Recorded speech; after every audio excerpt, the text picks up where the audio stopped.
Hello, and welcome to Entangled, the podcast where we explore the science of consciousness, the true nature of reality, and what it means to be a spiritual being having a human experience. I'm your host, Jordan Euclid, and today I'm joined by my friend Kent Kachejian as part of the mini-series on Maharishi Vedic science. Kent is a doctoral candidate at MIU studying consciousness and human potential. In this episode, Kent discusses how his love for fantasy, language, and philosophy brought him to Fairfield, Iowa. We discuss the life and lessons he learned from Tolkien and the disciplinary matrices from ancient Greece to today. Next, we consider the paradigm conflicts that philosophers and scientists faced when they posit theories that buck societal norms. We then discuss Socrates, the gadfly of Athens, and his trial execution for corrupting the youth and worshiping strange gods.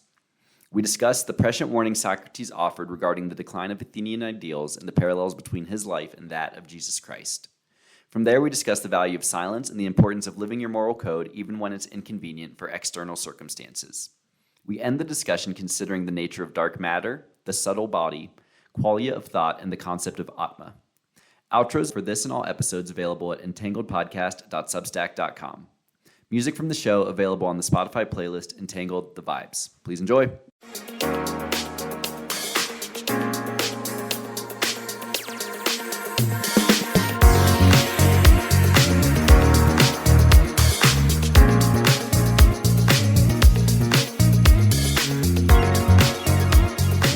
Hello, everyone, and welcome to the latest episode of Entangled. I am very excited to be here with my friend Kent Kachejian as part of the Maharishi Vedic Science mini-series. Kent, how are you doing this afternoon? Hey, great, Jordan. Thanks for having me on.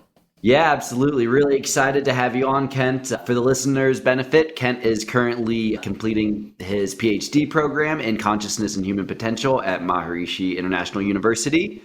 I had the opportunity to read his thesis proposal earlier today, so very excited to dive into all of that with you. But before we get doing that, let's get into more of the biographical stuff. Kent, where are you from, and how did you end up in Fairfield, Iowa?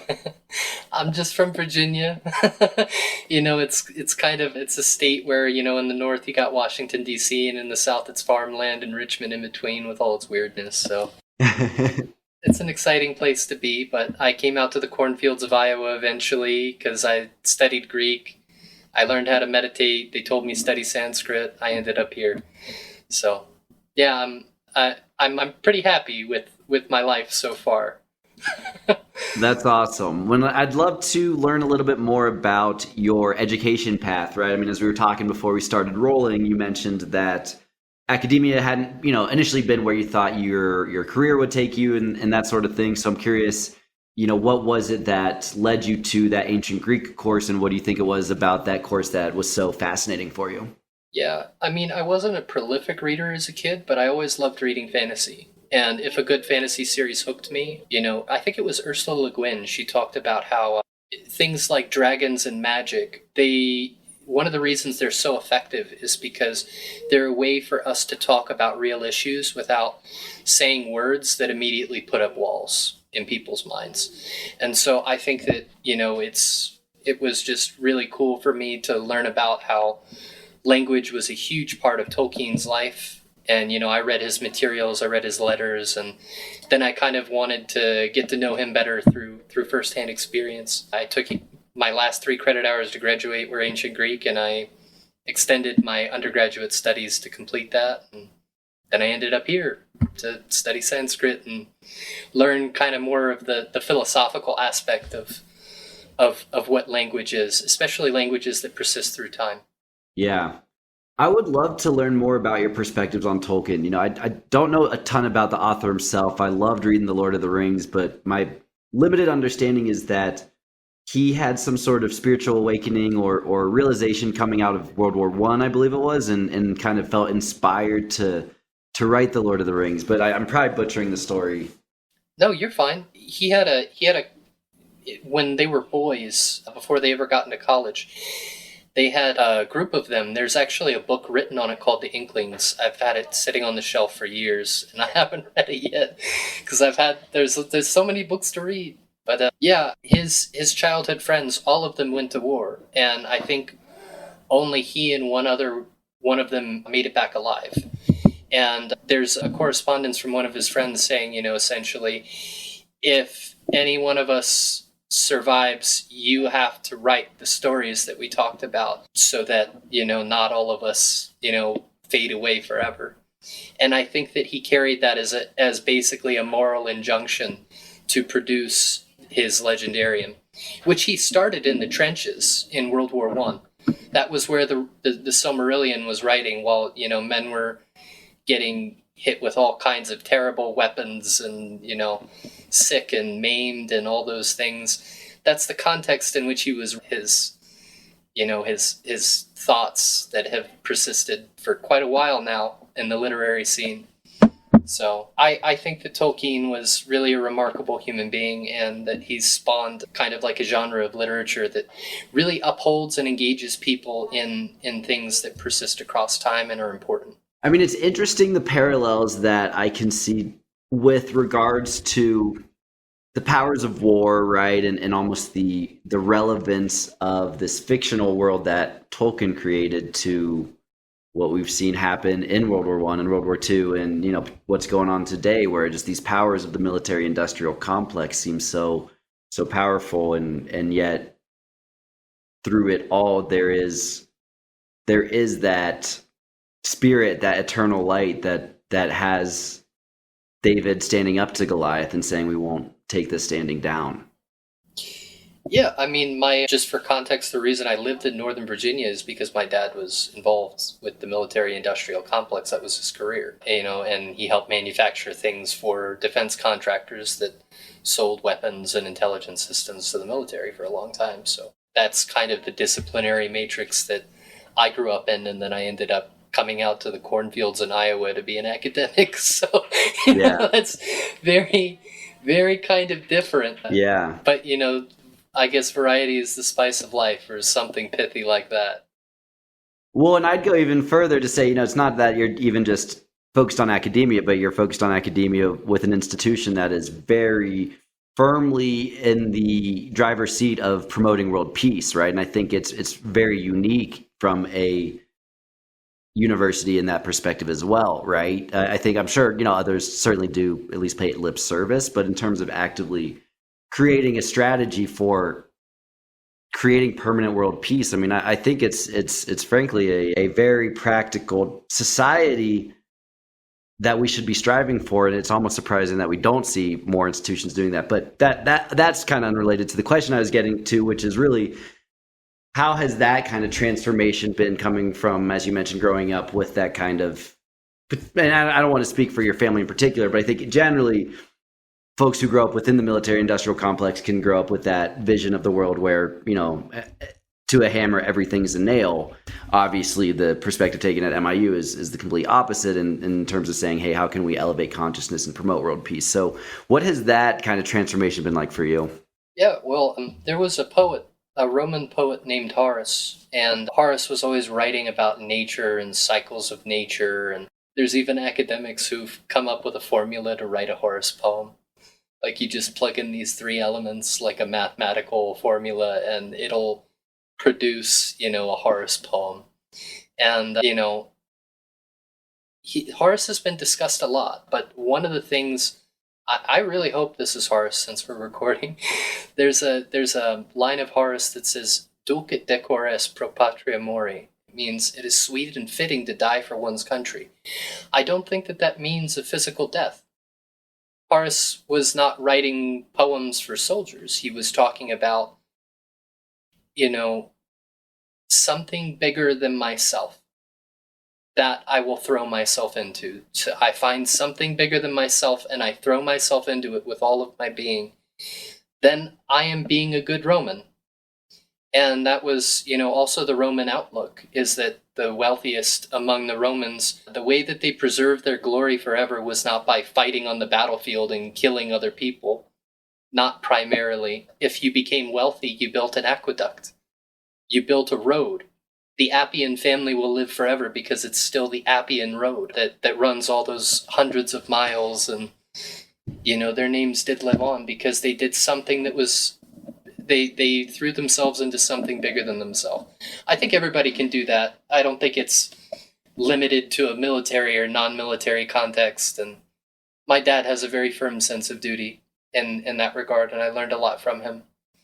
So yeah, that's just kind of my 2 cents. Is, I'm not so sure when world peace will ever be a thing, if it will be a thing, but definitely we can have more peace inside of ourselves, and that definitely helps us to make better decisions, and it definitely reduces the intensity of the conflicts that we have.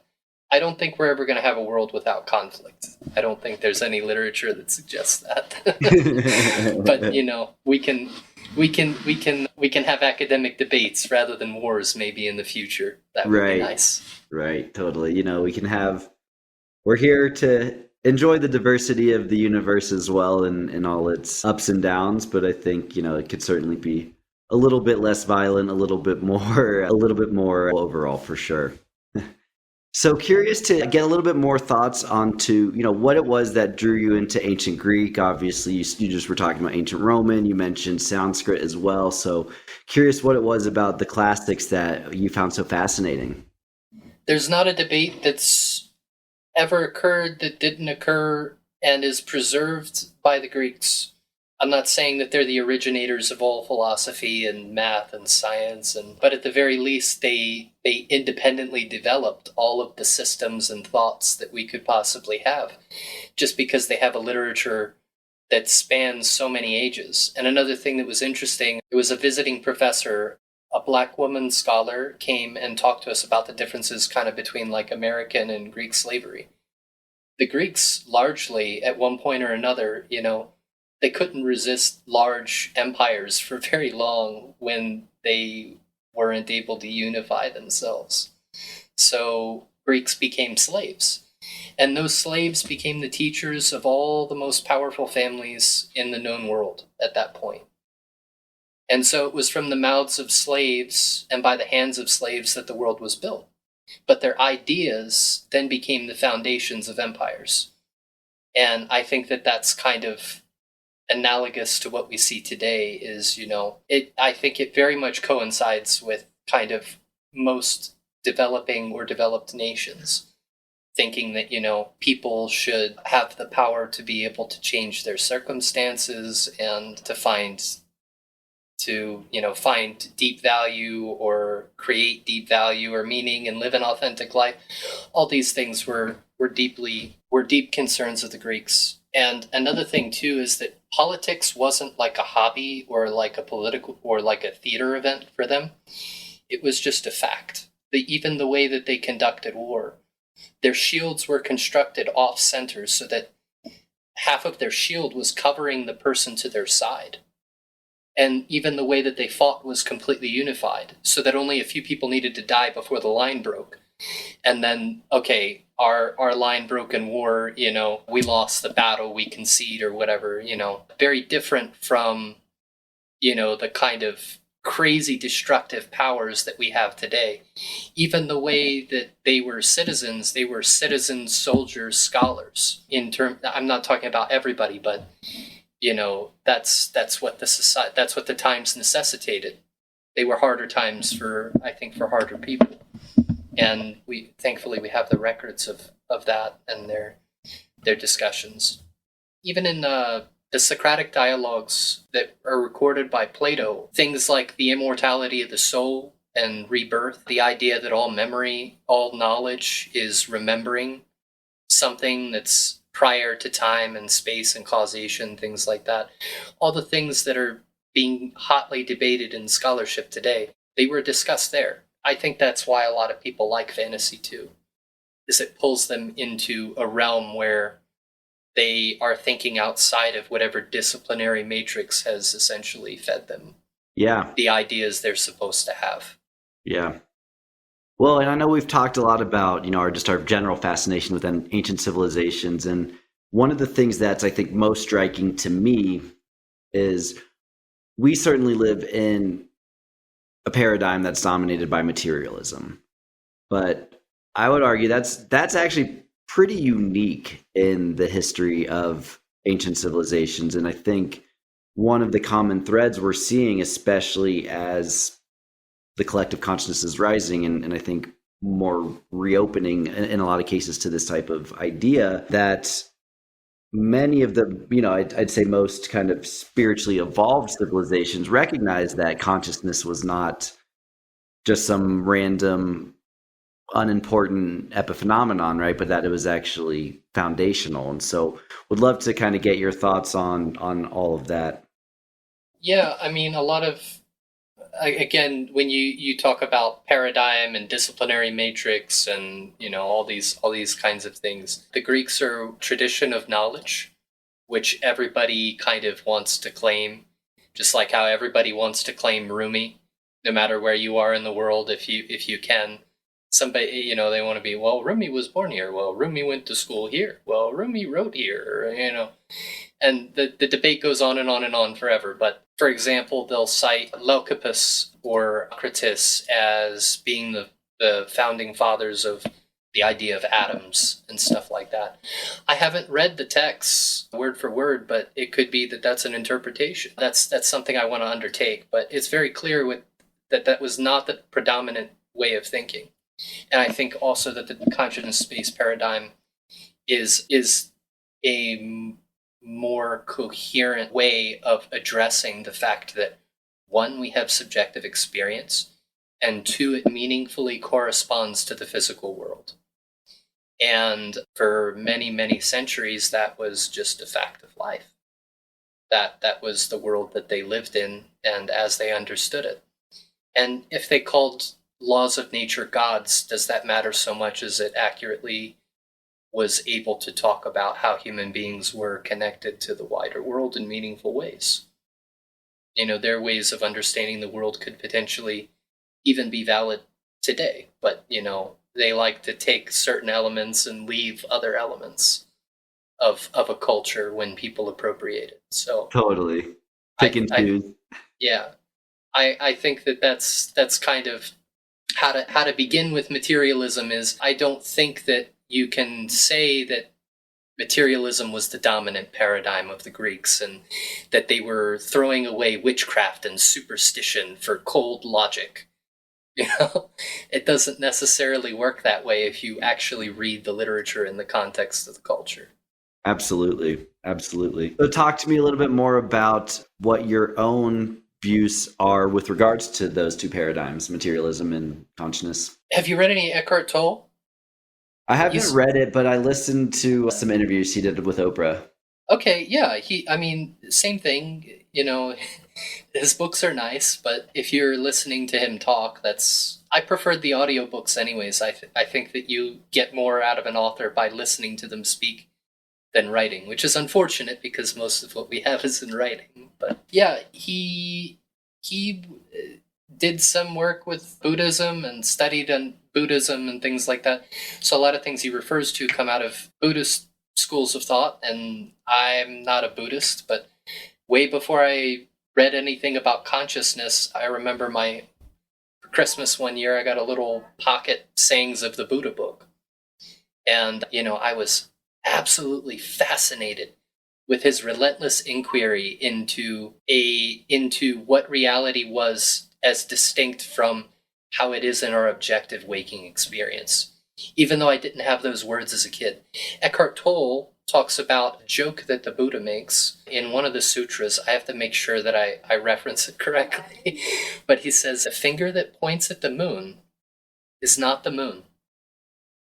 Okay, well, obviously, yeah, but he's creating an analogy. The finger, whatever the external appearance is, or a reference to what something's essence is not the essence itself.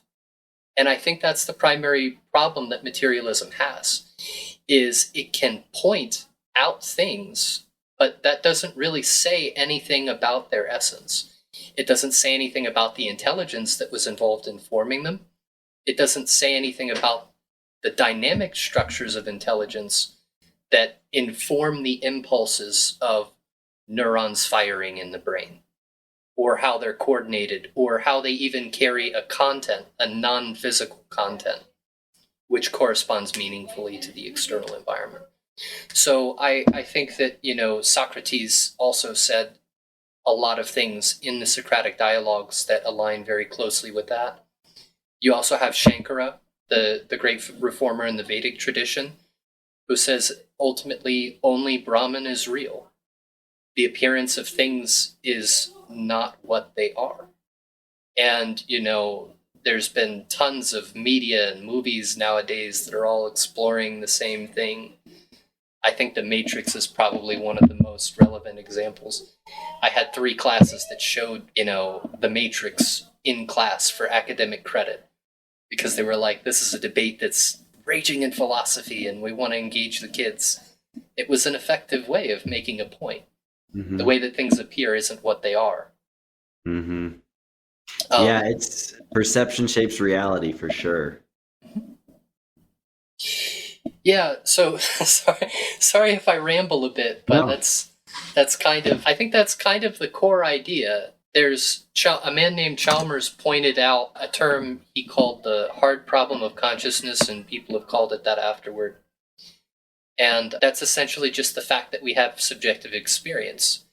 It's the fact that there's an explanatory gap between neurons firing in the brain and the rich array of experience that we have as an internal phenomenon.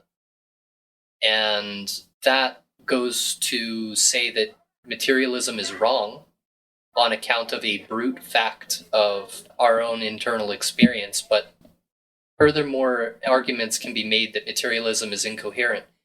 And I think that that's ultimately why they put Socrates to death, is because he was criticizing their disciplinary matrix, their worldview, their paradigm, in a sense. And there are other people who have done similar in the past with the best of intentions and weren't received well. It's so... Right. It's Galileo, right? Uh-huh. Yeah. It's hilarious when, well, from a certain point of view, if you're able to get past the fact that what happens to Socrates is a total tragedy, in his apology, an apology doesn't just mean I'm sorry, like in English, like I did something morally wrong and now I am prostrating myself before you and I repent, and things like, an apology just means responding. And his apology near the end is concluding, all day long I've done nothing other than try to help you be as good and as truthful as possible. And so instead of, accusing me of corrupting the youth and worshiping strange gods and all these other things, you should be building a statue to me in the middle of the Agora. But, I'm not going to run away from my fate because I'm not a coward like the people who are trying to persecute me through the means of the city. And he drinks the poison willingly. And I think that also was something that we don't have, thank God we don't have to do that in in 21st century America every day. I would push back on that, though. I think, and this is a bit of a contentious discussion, but I think if you look at what happened during the pandemic, certain doctors, very qualified, were censored for positing theories that didn't go with what those in charge of the CDC and FDA wanted to be saying. So I don't know. I think it's morphed, to be sure. We're not forcing people in the public square and calling them witch and burning them at the stake per se, but the forces of censorship and suppression are certainly still around. Oh, definitely. I mean, I don't think that it was something that was ever intended to be solved. It's just there's always going to be, I think, people who are more thick-headed than other people. And, to someone who is not receptive to, getting a better understanding of the way that things are, and I don't mean them having a particular belief, but, for example, advanced physics is going to be another section of my paper. And a lot of people still argue about physics and posit that physics says that there is a very rigid fabric of space-time and Newton's laws and this, that, and the other thing. And if you look at the literature of advanced physics over the past century, it begins with Einstein's 5 Titanic 1905 papers, out of which come, the wave nature of electrons. He won the Nobel Prize for that. And it took them more than 15 years to give him the Nobel Prize for the photoelectric effect. Not for the energy mass equivalence, not for E equals mc squared, not for showing the true size of atoms. They were having we still have trouble understanding Einstein as almost as much as they did 20 years after his papers that fundamentally changed the way that advanced physics sees the world. You're right. And to be fair to Einstein, it is very abstract, complicated stuff to understand. So I can understand why people don't wrap their heads around it. But I'll go even further and say, I would argue that Dr. Hagelin's paper, Is Consciousness the Unified Field, is the most important paper over the last 50 years, and most of the world has never even heard of it, right? So you notice how just these dramatic paradigm shifts, they take time to catch on, right? But once they do, its impacts can be very profound. Certainly. Another thing that, I am pushing for to my department and the proposal committee that will form after is essentially that the hard problem of consciousness is almost copyrighted by Chalmers. Just because he wrote about it at the right time, he was an eminent authority in the field, and now we know it is Chalmers' hard problem, right? That I'm sure helped. Yeah, this harder problem of consciousness that first David Scharf talked about, that he found in a footnote of Immanuel Kant. And Kant, his categories of the understanding come from Aristotle's categories. His ideas of pure reason go back to Socrates, and they're written through Plato, the ideas of the forms. So these ideas don't trace back to one person. There is over 2 millennia of scholarship, well documented, saying that materialism is not only wrong, it is conceptually incoherent. And I think that there's also a very large hesitance on the part of people who study the ancient world to get wrapped up in contemporary debates. It's like, no, we hold that stuff at a distance. We have 2,000 years worth of scholarship. We don't need to take more onto our plate. But I don't think that that's necessarily the nature in which those debates were happening. They were meant to be relevant to the times. Otherwise, why have they been preserved for so long? Right. I totally agree. And I think it even gets into, you look at the architecture of what they built and the artwork of what they built. I mean, we live in this reductionist paradigm where, and not to denigrate artists and architects of our day by any means. It's just, I think people think about it just in terms of, this is a piece of artwork to be pretty, right? Or this is a building to serve as an indoor place to do business, right? But they miss the fact that past civilizations understood how to embed very detailed knowledge within these forms of art so that they could be reserved for future generations. There's a really interesting discussion in the scholarly community in the past, decade or two. You go into museums and you look at Greek sculptures or Roman copies of Greek sculptures. They're always pristine marble, right? And you're like, oh, there's something so beautiful about it just being the pure form without color. That's not the way that they were in the ancient world. According to recent scholarship, they were painted. And due to the ravages of time, or they were buried underground, and then when they were excavated with early archaeology, they washed off the paint along with the dirt. And so we're not really seeing their essence as they were. We see a pale reflection of them, and I think that's the same thing with ideas in time. It takes a new people articulating the same eternal themes in order for them to be relevant again. And the only thing that makes that meaningful is that they live the knowledge that they espouse. And that's a rare trait to find, but I think there's a growing collective of individuals that wherever they politically align, they essentially believe that it's important first and foremost that I live my values. They're not just my values when they're convenient.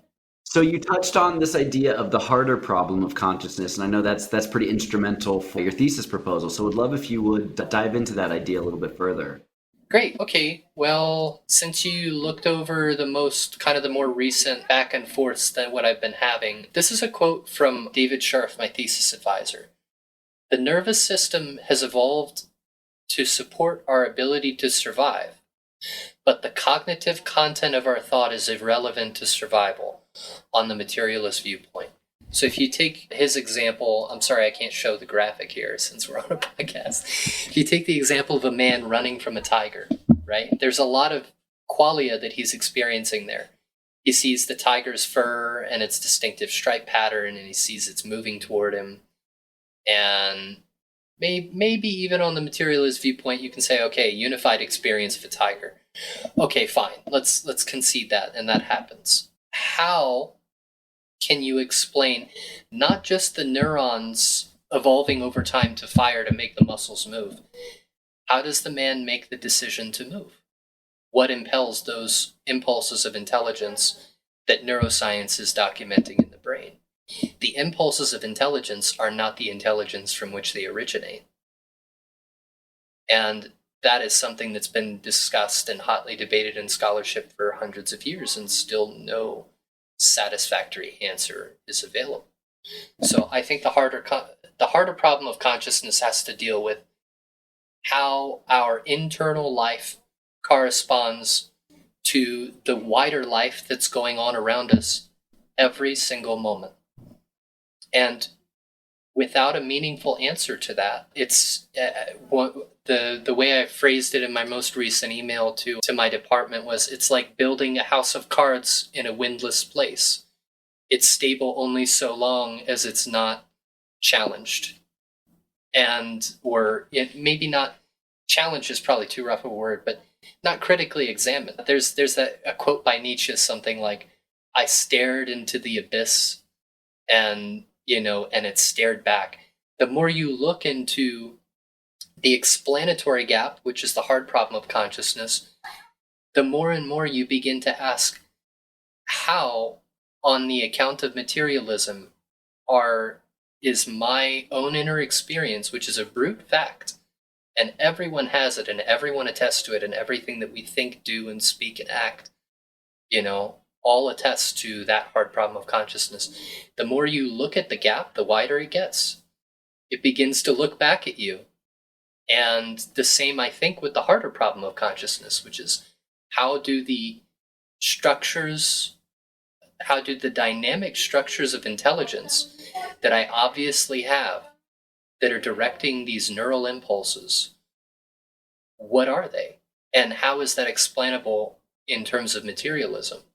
Because materialism won't say that. A tenet of materialism is that everything mental, our whole mental life, is essentially a passive byproduct of physical interactions in the material brain. And that's epiphenomenal. Our life is not epiphenomenal. And if you were to argue that, then Darwin is an interpretation of unguided Darwinism doesn't believe in anything close to intelligent design.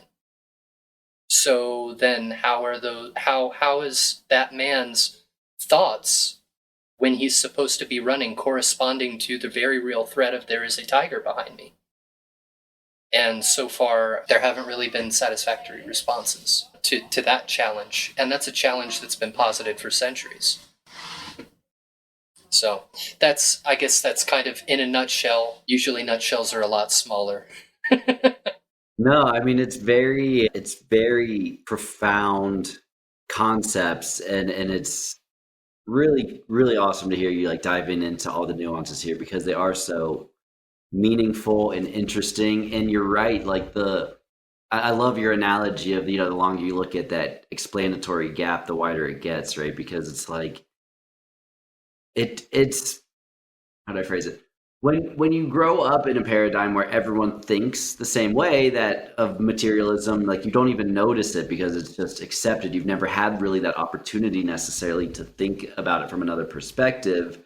But then when you come and learn about, what the Vedic tradition has understood, and to your point, what the Greeks were bringing out more philosophically, the logic is just so much clearer, right? Oh, of course, experience matters, right? That sounds silly, but yeah, of course there's a reason that I have these emotions. And maybe these profound experiences that people, I'm sure, have had of what we call synchronicity, or if you're more skeptical, maybe just coincidence.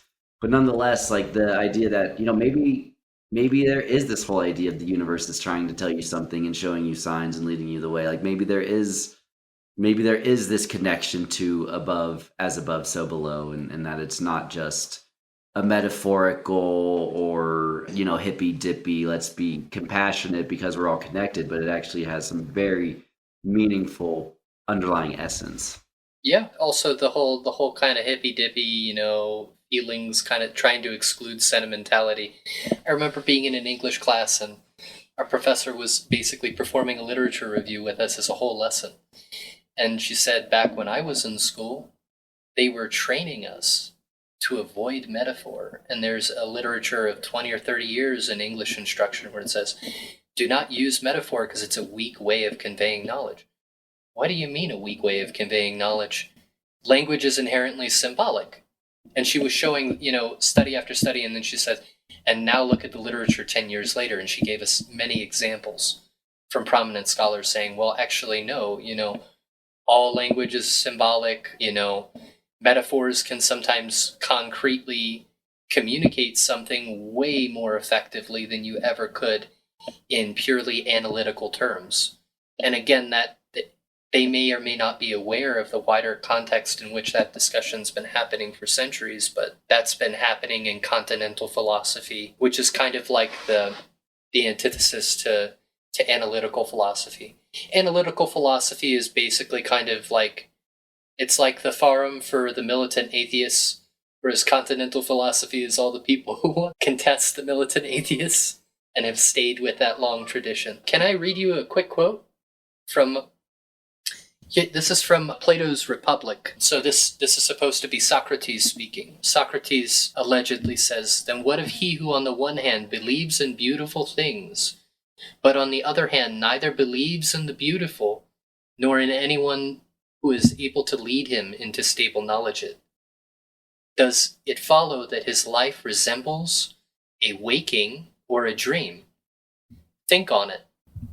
Is not the dreaming state of consciousness, whether asleep or awake, to think that a semblance is not a semblance, but that which it resembles? This is Socrates essentially saying that if you really believe in materialism that hard, then your life isn't like the waking state of consciousness, and your knowledge is not reliable. Your life resembles a dream because you don't think that there's anything real other than what your sensory experience indicates to you. So, from modern physics, we know also that not everything is, not even advanced physics, look at the spectrum of light.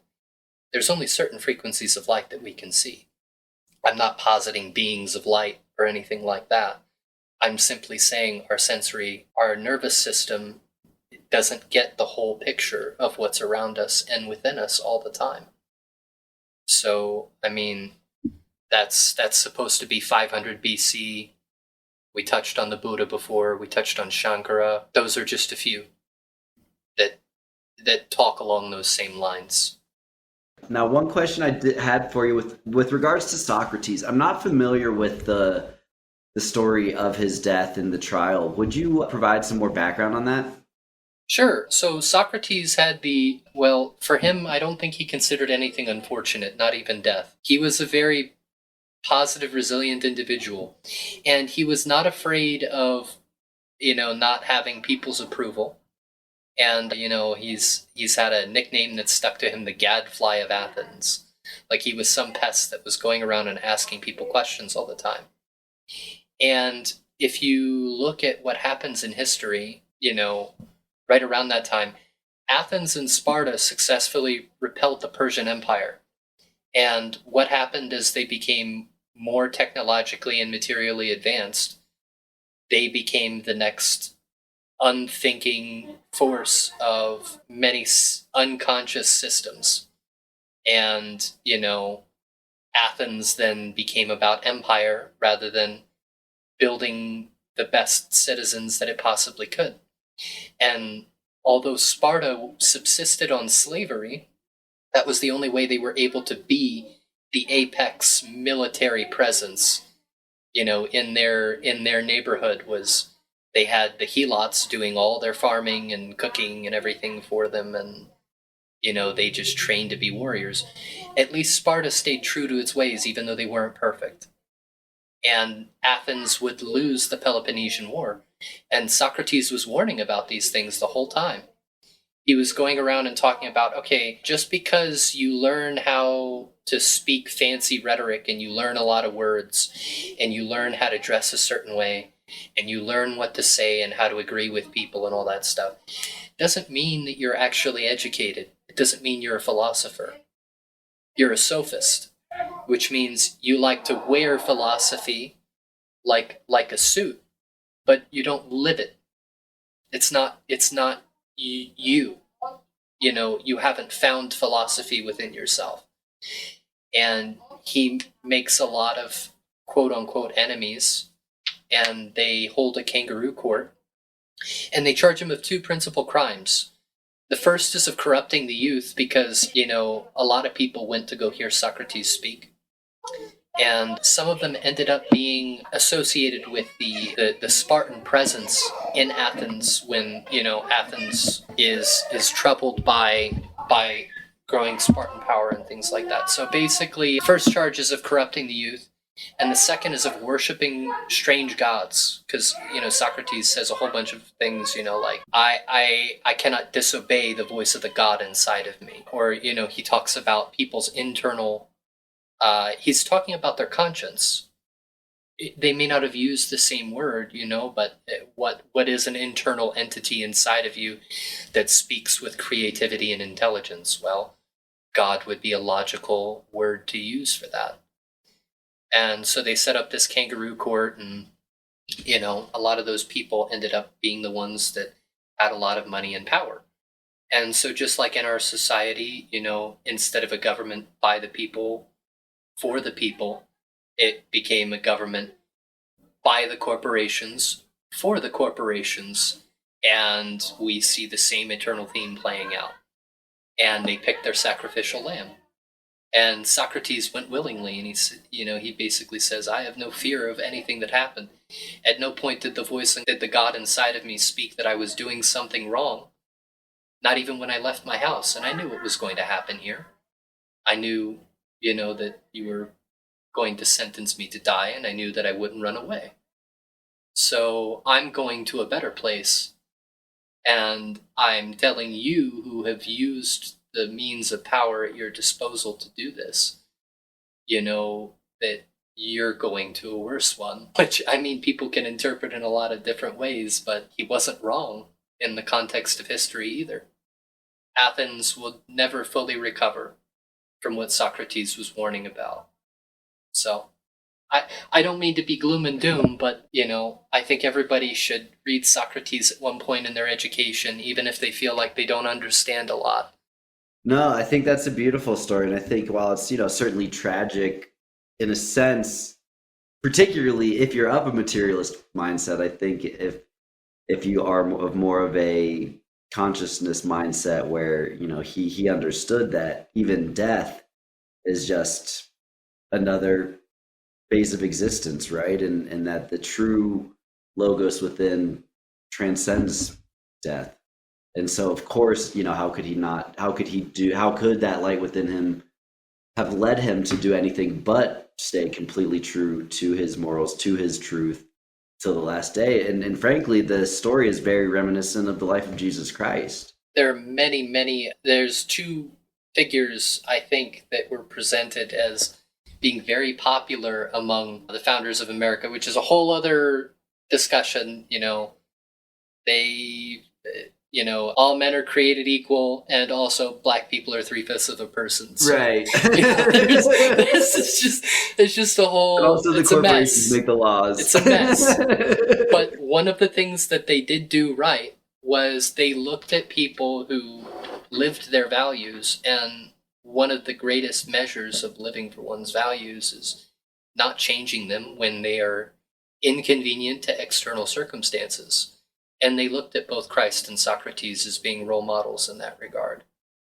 many of the founding fathers. So, do with that what you will, but, I think that's a pretty fair comparison to make. Both of them wanted to, they were just trying to help. And sometimes medicine doesn't always feel good. Sometimes it stings a little bit or it doesn't taste nice. It's medicine. Totally. So we were talking about this idea before we started rolling about the original translation of the beginning of the Bible, right? In the beginning was the Word.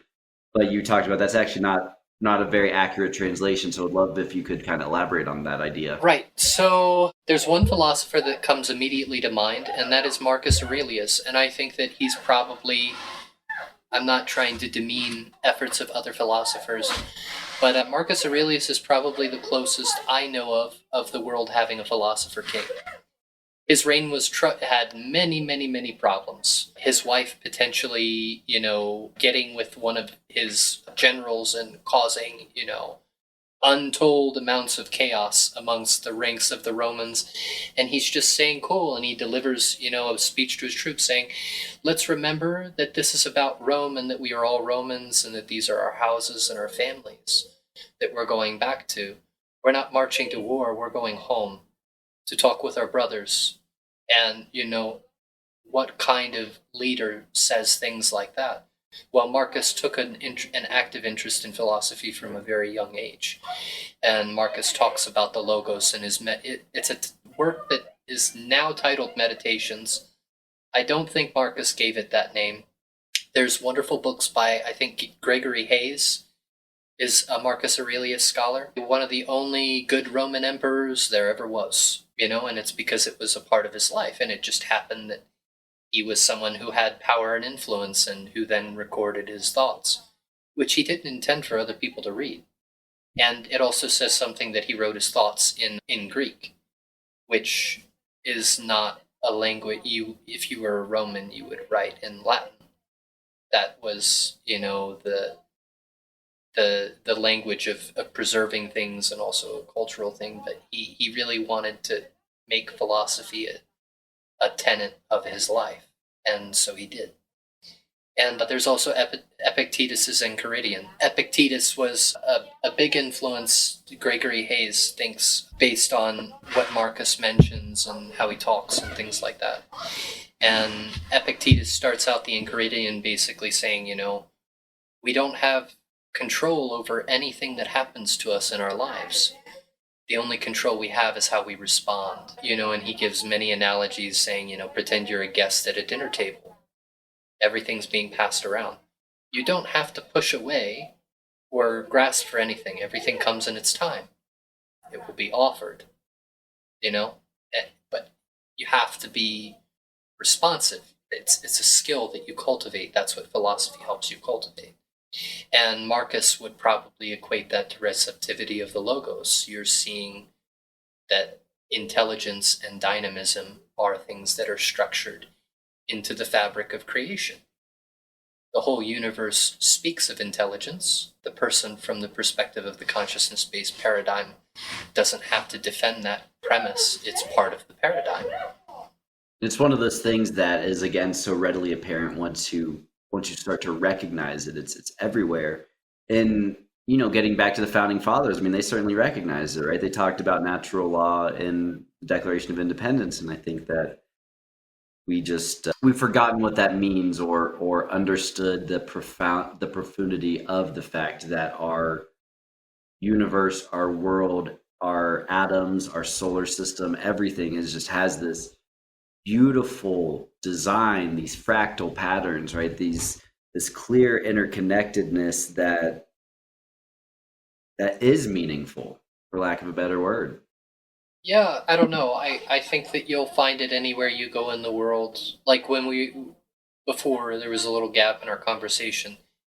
Silence is also important. I think a lot of people don't experience silence enough to become comfortable and also to allow themselves to have silence. If you live in a society that doesn't reinforce the value of silence, then what value could you possibly assign it? Unless you're willing to look different, which is not something that always feels good. But again, not all medicine tastes good. That's just a part of life. When you really suffer really terrible stuff which I don't think I've really suffered very terrible things in my life like some other people have, but everybody has an idea of what it is to suffer. And the first thing that really happens when you really suffer, you become quiet, if only for a moment. And the first thing when something's really funny, before everybody starts laughing, there's that moment of dead silence and eruption into laughter. The Greeks called this catharsis. It was some release of energy. Release of energy from where? And impelled by what? Why is laughter so similar to crying in terms of the mechanics of laughter and crying? Why can we have two completely different reactions to the exact same event? That old saying, like you either laugh or you cry. There's something that impels the impulses of intelligence in the material brain. And what that something is really interesting, and I don't think has been written enough about. And I don't think that it's somebody's morally wrong if they subscribe to materialism in one of its forms. But those are questions that they have to answer, just as people from the opposing viewpoint have to answer critical questions. Right. And I think the important point is also that materialism's really been the only option served to the vast majority of folks, right? I mean, outside of the people who maybe go down deep rabbit holes of philosophy and really explore this kind of stuff, if you grow up in the traditional academia and get your undergrad or whatever it is, like you're just not necessarily exposed to a lot of these ideas, so it's hard to conceptually have just arrived to them organically, right? Absolutely. Another thing too, back on the topic of fantasy, there's a wonderful writer called Philip Pullman who made me bust a gut when I heard or read an interview, and he was saying Harry Potter's been taking all the flack because parents are thinking, fundamentally religious parents are thinking that it's making their children practice witchcraft or whatever. That's the new vogue thing. He said, Harry Potter was taking all the flack when I wrote my novels about killing God. That's a very, that is, if somebody gets well into his Dark Materials trilogy, which, he's writing about a very hot topic in advanced physics today, dark matter and potentially dark energy, and, multiple worlds theory. There's that new Doctor Strange movie that went crazy, and the madness of the multiverse. I didn't think it was as good as the first one. I'm going off topic. Anyhow, Pullman says, Harry Potter was taking all the flack when my novels were about killing God. Thing is, though, is that Pullman in his novels, it's clear it's an atheist that's writing the novels, but he doesn't call it God. He calls it the authority.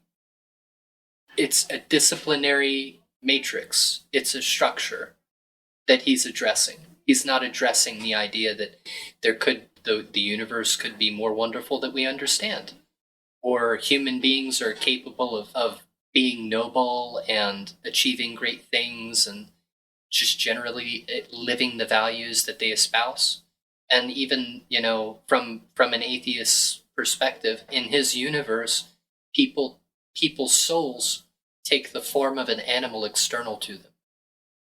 And people's souls can interact with one another and touch as they have physical forms. So, I don't think that it's mostly a problem with, it'll get weeded out in time, but it still requires some vigilance in fundamentalism from either end of the spectrum. You can be a militant atheist just as much as you can be a fundamentalist religious person, and neither of those are balanced positions. And I don't think either of them really have a place for us in the 21st century going forward. I agree with you. And I think that, you mentioned this idea of the administrator, is that what it's called? The authority. The authority, It's all about opposing and killing the authority. He basically kind of recasts, Milton's Paradise Lost. And so it's a war between angels, and there are defector angels on the side of the rebels. Yeah. Well, and so that's what I was going to ask you about, because I think that as I've learned a little bit more about like Gnostic philosophy and some of the ideas of that paradigm, it's opened my ideas up to the possibility that it is a little bit more nuanced than just saying God is harmony, God is natural law, right? Because there is what we call evil in the world, right? There is this seemingly force that works to suppress the development of consciousness, right? And so you've got these ideas of authority, the architect, the archon, right? That perhaps there is both this underlying bosonic force that is the divine unifying force of everything, but perhaps there is also a counterfeit spirit or some force that has distorted what exists in the higher realms to the reality that we experience today in our human realm. I forget the man's name. He was a Tolkien scholar who wrote biographies of Tolkien, and he did an audio book about different books in fantasy. And he was talking about, look at the Lord of the Rings. What is unique? What is the unique element of the Lord of the Rings as opposed to other forms of fantasy? Every great work of fantasy speaks to people for reasons. It touches people's souls. How does it do that? In various ways. The Lord of the Rings is not a quest to go get something. It's about giving something back that people don't need, and furthermore hurts them when they try to take power for power's sake. And, Frodo is the least likely hero of all. What does he do? He gives a treasure back from where it came. And I think that is a completely unique perspective. And also another thing about Lord of the Rings is there's never a question as to what is right and what is wrong. That will differ according to every person. But everyone has an idea of what is right and what is wrong. Everyone has consciousness. And everyone therefore has moral responsibility.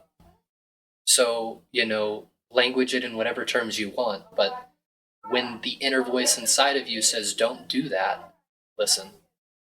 I think that's I think that's one of the reasons why Tolkien continues to resonate with a lot of different people and continues to be very highly adapted. Yeah. So you mentioned earlier as well that, dark matter, dark energy is a very hot topic in physics these days, and you had got to have a pretty cool experience working in dark matter. So I'd love to hear about what that was like. Yeah, it was really interesting. When I first came, there was a brilliant student, Olivia Seidel, and she had written, programs to basically take raw inputs from the scales where they were weighing charged capacitors and dummy weights and then comparing and searching for, anomalous changes in weight over time on these super duper fancy scales. And I worked on the code a little bit with other students, such as Alec Perrone, very bright undergraduate student, and things like that. And that's kind of the way it started, was kind of with, basically trying to sort through data and put it in a readable format with timestamps to collect experimental data.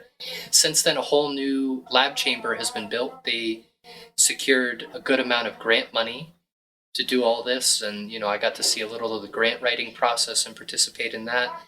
And I'm just very, very, I have a very sincere thank you to deliver to the physics faculty at NYU, first and foremost, David Scharf, because, he allowed me to get involved in research, which is, from the perspective of my Greek professor as an undergraduate, it's our responsibility to humanity to further our field of knowledge. Every professor everywhere should be doing research on something. It's non-negotiable. That's what being an academic is that you reinterpret and make that information meaningful in the context of your time and place. So it's just been a wonderful opportunity, and they're finding really, really interesting findings. It's in the university reports from, I think it's behind me, 2021, and this year of 2020, I guess it would be the 2023 university report. Actually, in the 2021 university report, there's an interview where I interviewed Dr. Hagelin, and he talks about where they were at that point. And now this year, there's pictures of the new lab, and I got out to see it today. So it's very exciting. It's exciting, the idea that there's a lot out there in the universe that we don't understand. And from the perspective of advanced physicists, it's not just a lot, it's the vast majority. There's only the estimates are like that 5% of what's out there is the observable universe. The rest is things that we either can't interact with or we don't know hardly anything about. So let me ask you then a question. What do you think is dark matter? Okay, well, I can give you the question that I asked Dr. Hagelin was, do you think that this dark matter could be the stuff out of which thoughts are made? And, he talked a little bit about how the subtle body is something that's discussed in many different forms of literature. That's not primarily what they're doing right now. Right now, what they're looking for is anomalous changes in weight gain. Now, how people interpret the results, that's different. And also, all of this is unpublished. And there's more details in the university reports. But basically, what I think dark matter is, I came into dark matter research really excited because I read Philip Pullman's His Dark Materials. And the whole thing was about potential links between dark matter as an exotic form of matter that we don't understand, and potentially it observing long-range evidence of intelligence, like the dark matter is thought to exist in halos that surround the galaxy. And now we know that it's not uniformly distributed. And also, it's our best working theory for how not only, if we're traveling around the sun at a certain speed, we're traveling at, 50, 60,000 miles per hour, something crazy like that, and we don't feel it. Our solar system is traveling at I'm sorry, I don't have the figure off of my head, but like hundreds of thousands of miles per hour around the galactic core all the time. With that amount of speed, by Newton's classical mechanics, two things should happen. We should be ejected out into space a long, long time ago. The pull of observable matter in the galactic core is not enough to hold us. And also, the spiral shape of the galaxy is being held intact at every point. That shouldn't happen, because the points that are closer to the galactic core should rotate faster than the ones that are further out. If they're rotating at the same speed, they have to when you're farther out from the galactic core, you have to traverse more distance. So the spiral shape of the galaxy shouldn't be possible. And yet it is. So where are we then? Well, there has to be something that's managing that beyond Newton's classical mechanics, which they're a product, I think, of the mid 1600s, maybe mid 1700s, sorry. So, science has advanced hundreds of years since that point, and we haven't talked about the reality of the world being framed in terms of physical particle states in over probably 100 years, seriously. So then where does that leave us? The physical is surprisingly non-physical. There are structures of intelligence in the universe of which we know very little, and yet are responsible for a lot of the observable empirical effects that advanced physics has witnessed. So my thought, I think it probably has to do something with the subtle body, but it'll be really interesting to see what the empirical results from the scales are, because they have built a Faraday cage. They spent many months on buoyancy analysis, just making sure that the buoyancy due to the air around the scale isn't messing with the readings. They have the room controlled within 0.5 degree Fahrenheit at all times through heating and cooling systems in the inner lab chamber and all kinds of fancy gizmos and gadgets. And that's because they know that whatever results that they publish, regardless of the claims that they make, it's cutting edge science. And so they really need to make sure that they cover all their bases. So that's a lot, but I mean, that's kind of where I'm at in terms of, based on, what I got excited about in terms of, I thought it had something to do with the subtle body. Yeah. And when you use that term subtle body, is that the same as like the light body? I don't. The only thing I know about quote unquote light in terms of like related to philosophers, I think it was Ibn Sina, who was a really, really big Islamic philosopher. These guys memorized Aristotle's metaphysics alongside the Quran and could recite it from memory.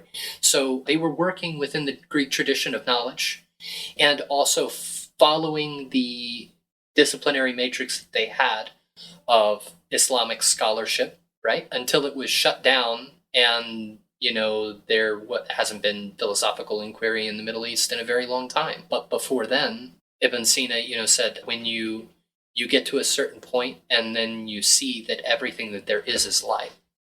I was like, wow, that's fascinating. It doesn't really give like a structure of what the subtle body would be like, but he's definitely describing something that was real to him. He's way more clever and intelligent than I'll ever be. Man spent his whole life learning everything that there was to know in the world at that time. Aristotle talks about the vegetative soul, the animal soul, and the human soul as being kind of like layers of the soul. And you see similar structure of knowledge in the Vedic tradition, where you have, I think that's Anamaya Kosha is like the food body. So you have a food body, you have a thought body. So the food body would be physical, right? You have a body of thought, you have a body of fine feeling. Then you, underneath all of those layers of the soul or the Atman, is the Atman itself, completely untouched, utterly non-physical. So all of those things, if the Vedic literature's ontology reflects reality as it is, would have different structures of dynamism and intelligence that maintain their integrity.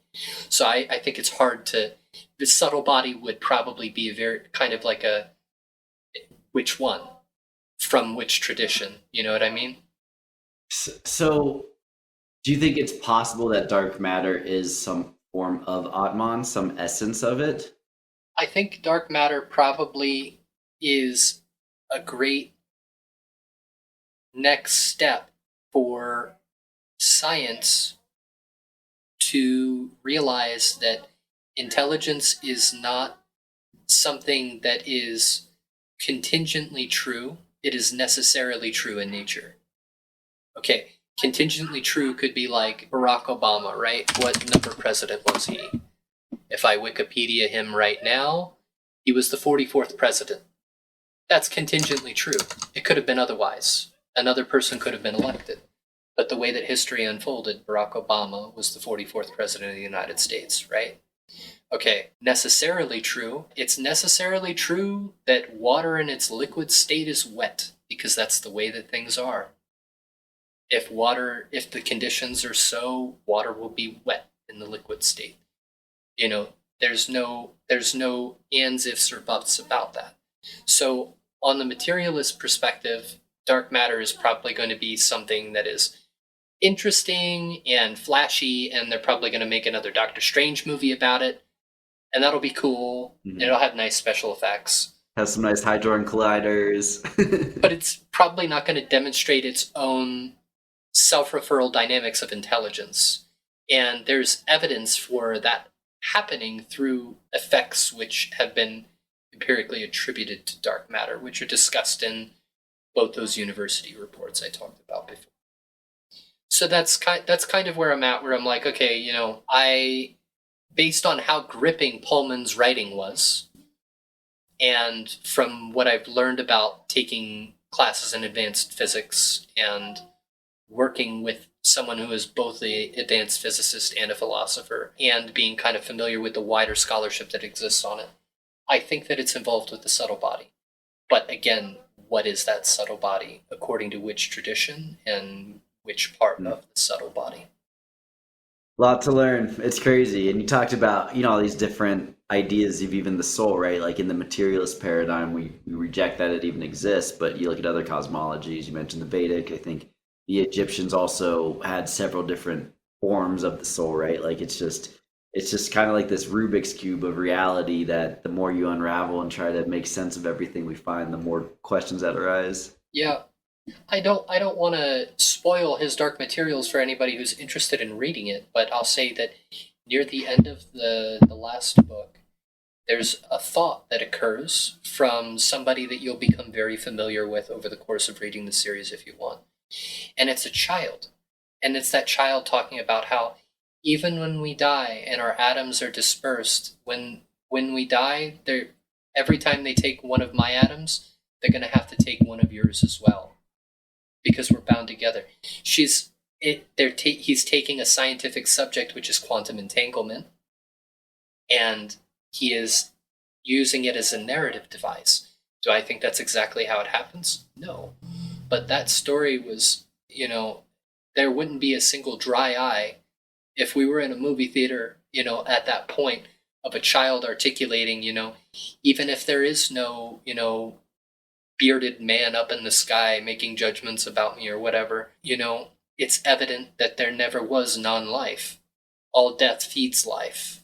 Our atoms are going to be alive in another form, when we pass away. Whitman says the same thing. He talks about seeing grass. In Song of Myself, he talks about seeing grass pop up from the mouths of dead men. He's writing around the Civil War, right?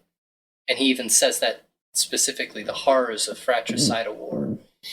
And he talks about a child came up to me with a handful and asked me, what is the grass? And I told them I couldn't know any more than they could. At one moment, it seems to be springing up from the mouths of dead men, and the next, it's leading life forward. Kent, this has been so much fun. I mean, you were just an absolute wealth of knowledge. You're literally, I think, an encyclopedia of philosophy. So thank you so much for coming on and sharing your wisdom with me and the listeners here. I've learned so much today and I really enjoyed getting to talk with you. Well, thank you so much for kindly hosting me and for having a discussion. I look forward to talking more informally. Sorry, I talked a lot, but I feel like I've kind of just been in that mode. So No, that's lately, awesome. so That's what we're here for. I'm just some guy throwing funny questions at you. well, I really thank you so much for graciously hosting, Jordan, and I appreciate the chatting a little bit and throwing ideas back and forth. Absolutely. Thank you, my friend, and we'll be in touch. Okay, looking forward to it. Yep.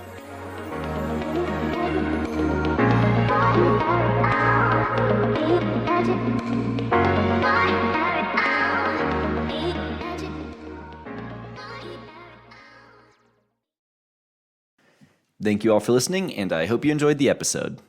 In this discussion, Kent described the life, philosophy, and trial of Socrates, a man who is utterly devoted to truth and to living his moral code that he would rather die than compromise on what he believed.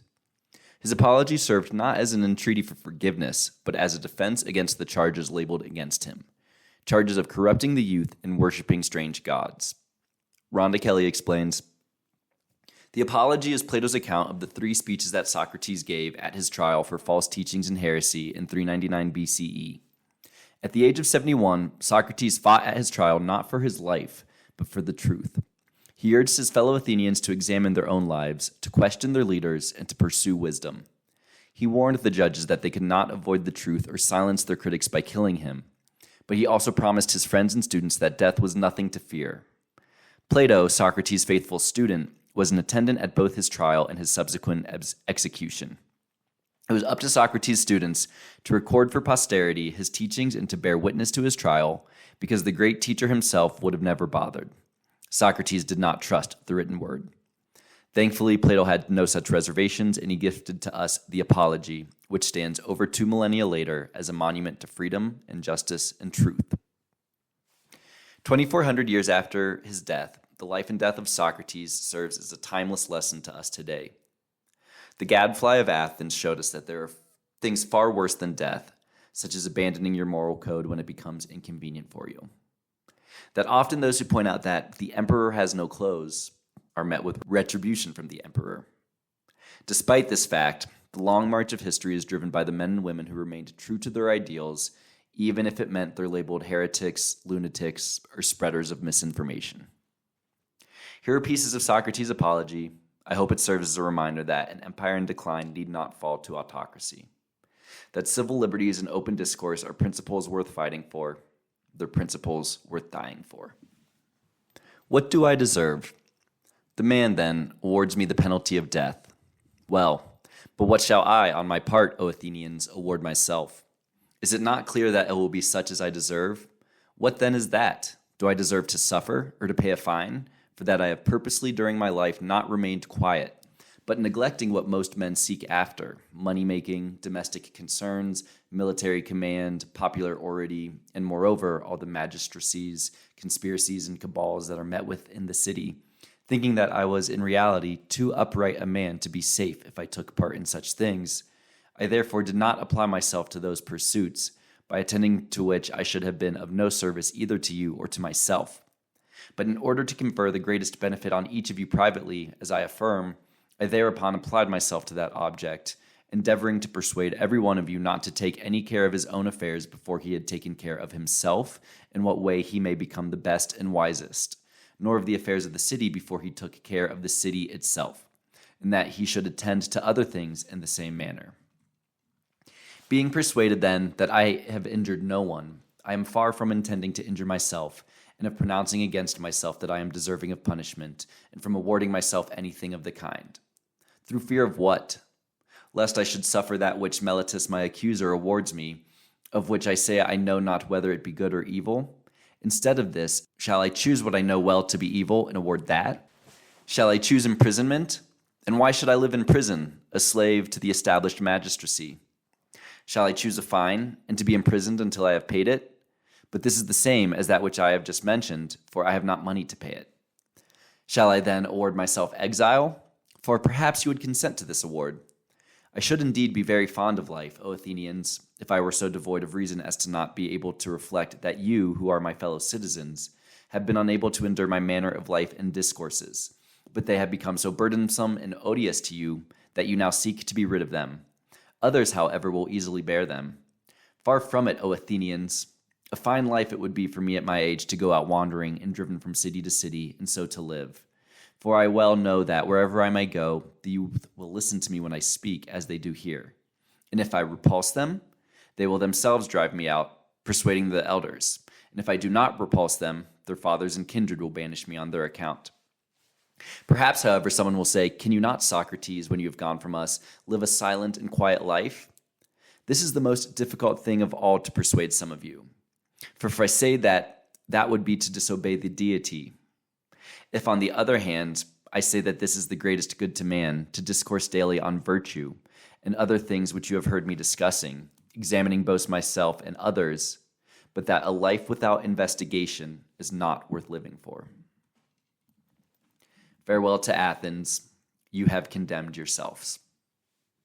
For the sake of no long space of time, O Athenians, you will incur the character and reproach at the hands of those who wish to defame the city, of having put that wise man Socrates to death. For those who wish to defame you, you will assert that I am wise, though I am not. If then you had waited for a short time, this would have happened of its own accord. For observe my age, 71, that it is far advanced in life and near death. But I say this not to you all, but to those only who have condemned me to die. And I say this too to the same persons. Perhaps you think, O Athenians, that I have been convicted through the want of arguments by which I might have persuaded you, had I thought it right to do so and say anything so that I might escape punishment. Far otherwise. I have been convicted through want indeed, yet not of arguments, but of audacity and impudence, and of the inclination to say such things to you as you would have been most agreeable for you to hear, had I lamented and bewailed and done and said many other things unworthy of me, as I affirm, but such as you are accustomed to hear from others. But neither did I then think that I ought, for the sake of avoiding danger, to do anything unworthy of a free man. Nor do I now repent of having so defended myself. But I should much rather choose to die, having so defended myself, than to live in that way. For neither in a trial nor in battle is it right that I or anyone else should employ every possible means whereby he may avoid death. For in battle it is frequently evident that a man might escape death by laying down his arms and throwing himself on the mercy of his pursuers. And there are many other devices in every danger by which to avoid death, if a man dares to do and say everything. But this is not difficult, O Athenians, to escape death, but it is much more difficult to avoid depravity, for it runs swifter than death. And now I, being slow and aged, am overtaken by the slower of the two. But my accusers, being strong and active, have been overtaken by the swifter, wickedness. And now I depart, condemned to you by death, but they condemned by truth, as guilty of iniquity and injustice, and I abide my sentence, and so do they. These things perhaps ought so to be, and I think that they are for the best. In the next place, I desire to predict to you who have condemned me what will be your fate, for I am now in that condition in which men most frequently prophesy, namely when they are about to die. I say then to you, O Athenians, who have condemned me to death, that immediately after my death a punishment will overtake you, far more severe by Zeus than that which you have inflicted on me. For you have done this, thinking you should be freed from the necessity of giving an account of your lives. The very contrary, however, as I affirm, will happen to you. Your accusers will be more numerous, whom I have now restrained, though you did not perceive it, and they will be more severe, inasmuch as they are younger, and you will be more indignant. For if you think that by putting me to death you will restrain anyone from upbraiding you because you do not live well, you are much mistaken. For this method of escape is neither possible nor honorable, but that other is more honorable and most easy, not to put a check upon others, but for a man to take heed to himself, how he may be most perfect. Having predicted thus much to those of you who have condemned me, I take my leave of you. Death is a blessing. To me, then, O my judges, a strange thing has happened. For the wonted prophetic voice of my guardian deity on every former occasion, even in the most trifling affairs, opposed me if I was about to do anything wrong. But now that has befallen me, which ye yourselves behold, and which anyone would think, and which is supposed to be the extremity of evil, yet neither when I departed from home in the morning did the warning of the God oppose me, nor when I came up here to the place of trial, nor in my address when I was about to say anything. Yet on other occasions it has frequently restrained me in the midst of speaking. But now it has never, throughout this proceeding, opposed me either in what I did or said. What then do I suppose is to be the cause of this? I will tell you. What has befallen me appears to be a blessing, and it is impossible that we think rightly who suppose that death is an evil. A great proof of this to me is the fact that it is impossible, but that the accustomed signal should have opposed me, unless I had been about to meet with some good. Moreover, we may hence conclude that there is great hope that death is a blessing. For to die is one of two things, for either the dead may be annihilated and have no sensation of anything whatever, or, as it is said, there are a certain change and passage of the soul from one place to another. And if it is a privation of all sensation, as it were a sleep in which the sleeper has no dream, death would be a wonderful gain.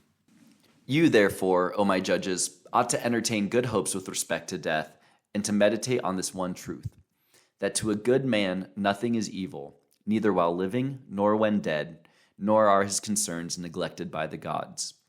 And what has befallen me is not the effect of chance, but this is clear to me, that now to die and be freed from my cares is better for me. On this account, the warning is no way turned me aside, and I bear no resentment towards those who condemned me, or against my accusers, although they did not condemn and accuse me with this intention, but thinking to injure me. In this they deserve to be blamed. Goodbye. Thus much, however, I beg of them. Punish my sons when they grow up, O judges, paining them as I have pained you, if they appear to you to care for riches or anything else before virtue. And if they think themselves to be something when they are nothing, reproach them as I have done you, for not attending to what they ought, and for conceiving themselves to be something when they are worth nothing. If ye do this, both I and my son shall have met with just treatment at your hands. But it is now time to depart, for me to die, for you to live. But which of us is going to a better state is unknown to everyone but God.